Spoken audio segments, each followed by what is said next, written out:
And good morning. Happy Monday, man. August 4. I know it's getting close. I knew it was August because I got some people going back to school. I know some people that started like last Friday in Atlanta, and our kids start back next week. So that's when it gets real, lets us know the summer is coming to an end. Obviously, still have Labor Day, but I can tell you it's still busy here at the beach. Just riding around on this Monday morning, had an early closing, and there's a lot of people still here getting that last weekend. So hope you're doing well. It is raining here at the beach, and to be honest with you, we needed it. So no complaints here. I'm going to lock in video, computer day, plenty to do on the computer, make calls to you guys, and let's get rolling. So listen, lots to get to today. We're going to go through the hot sheet real quick, and then I'm going to end this with talking about Bill 1622 as it relates to the customary use on our beaches. Been getting a lot of questions about this. Also, been seeing a lot of reactions out there, some of which I think everybody needs to kind of slow down on. So I'm going to give you my point of view on that as soon as we finish up these hot sheet numbers. So stick around for that. But I hope everybody's doing great. Let's dive in. Hot sheet, new listings, 45. So we're staying in there, right? Like, you remember when we were talking about like, hey, is this going to last very long? And then we jump back up to the high 50s, and then we've been kind of hovering around that 40. I like it. But what we want to relate it to is pendings. Pendings 35. Guys, listen. Again, if you're just joining us, Casey Joyner, we do this every Monday. We've been tracking numbers for 2 years. But what we're looking to do is look at that saturation rate on the amount of new listings that are coming up versus the ones that we're taking away by putting them under contract. Our goal was a 50% mark. This is going to be 4 out of the last 5 weeks that we've been above that 50% mark and getting close to 100% on some of these things. Like, I love it. So what's been the main determinant? Well, the pendings continue to be super consistent, and the last 2 weeks, the pendings have been trickling up, combined with lower inventory. That's the math that we wanted. Now, I told you last week, I was predicting that the inventory would have to come drastically down for us to really work away at that saturation rate, or really thought that we were going to keep the inventory high. Based on the first of the year, I thought the inventory was going to stay like in the 60s and 70s, and we'd have to get up in the 40s on the pendings to make it work. But what's happening is we're getting lower inventory and we're getting higher contracts, and we just did it again. 4 out of the last 5 weeks, closing 22. That's okay. It's right in there around it. Remember, these are closings from probably 30 to 45 days ago at minimum. So at that time, with our consistency on the pendings being in the mid-20s, it was right there in line with what was going on, right? Price changes 73. Man, that's consistent too. So guys, listen, I keep saying the word consistent, but I love the consistency of the pendings. I'm also starting to like the consistency of the drop in the new listings every week. And this is counting the act. I can see the agents. Like, this is counting the agents being still proactively like dropping prices. You know how if they're going to do a price drop, they like go in there, and instead of just dropping the price, they take it off the market for a day. Then they bring it back on as a new listing. I know you guys have seen it and been like, oh, a new listing. And you're like, man, that's that house that was out there for like 3 months. That's what they do. But that's taking that into consideration, and we're still on the lower end. Pendings up, inventory down, 4 out of the last 5 weeks. Okay? I'm going to do the Q2 video this week. Meant to do it last week. We're going to see what that wrapped up as Q2 and how it relates to what we're doing right now. But I can tell you that you can tell by me, I like what's going on, and I feel it out there. We got closings tomorrow. We wrote 2 new contracts this week. Like, it's not wild. It's not hot. We've been working with these people for a while, but it's consistent. Casey Joyner will take consistent over hot or cold any day of the week. So when I'm 17 years in the business, most of our time we were consistent, right? I like consistency. Helps us plan, helps us know how to price, right? That's what we're doing. All right, listen, big topic right now. And I'm going to do a whole separate video on this because I'm going to lay it out into true detail for you. But Governor Ron DeSantis showed up at Shunt Gully a couple of weeks back, and not just eating lunch. He came down and did a presentation. And what he's here for is Bill 1622 that's now going through the Senate, state of Florida. And it's basically allowing customary use, which is defined as the public being able to sit and go wherever they like to on the beaches.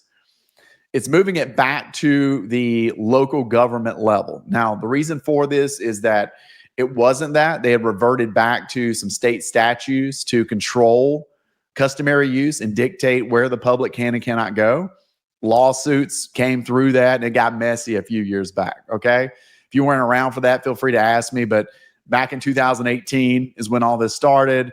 And then you had Gulfront owners having to lay out lawsuits, and they redid all the Gulfront, where you could go, where you could not go.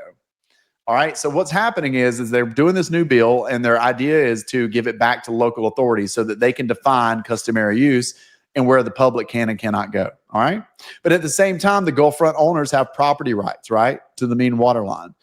So what came out of this is that it piggybacks alongside something that we've needed for a while, which was a little bit better effort on erosion control, which is going to be great for us down here at any level. They actually, through this bill, went through with the environmental services and defined that 16 miles of our 22 miles were in need of beach renourishment. Okay. What that means is when you see beach renourishment, they literally, I remember seeing this from a storm back in like 2006, 2007, when they went out in front of Sandestin. They would literally take barges and line them up down the Gulf and basically funnel out sand from the bottom and spray it back onto the beaches and create more beach depth. Okay.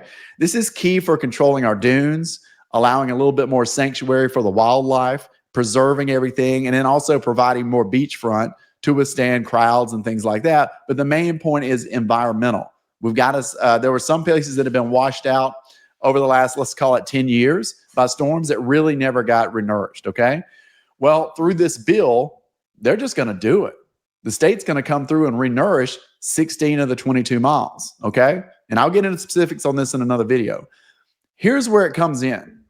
When they come through and renourish the beaches, okay, what they're saying in this bill is that wherever they add sand to, that new sand can be accessed by the public.